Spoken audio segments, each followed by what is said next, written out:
বিদেশে টাকা পাচারের জন্য বিগত আওয়ামী ফ্যাসিস্ট সরকার আমদানি নির্ভর বিদ্যুৎ অবকাঠামো গড়ে তুলেছিল বলে মন্তব্য করেছেন ইকবাল হাসান মাহমুদ টুকু। এক পিডিবির দেনায় ৫৬,০০০ কোটি টাকা বলেও জানান বিদ্যুৎ জ্বালানি ও খনিজ সম্পদ মন্ত্রী।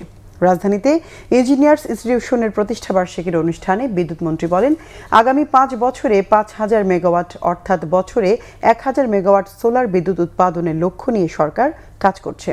সোলার পদ্ধতিকে জনপ্রিয় করতে ইন্টেনসিভের সাথে পলিসি সাপোর্ট দেবে সরকার। যেসব মন্ত্রণালয়ের জমি পড়ে আছে সেসব জমি অধিগ্রহণ করে সৌর বিদ্যুৎ কেন্দ্র করার উদ্যোগ নেওয়া হবে। আগামী কয়েকদিনের মধ্যে সমুদ্র তেল গ্যাস অনুসন্ধানের জন্য অফশোরের টেন্ডার হওয়ার কথাও বলেন মন্ত্রী।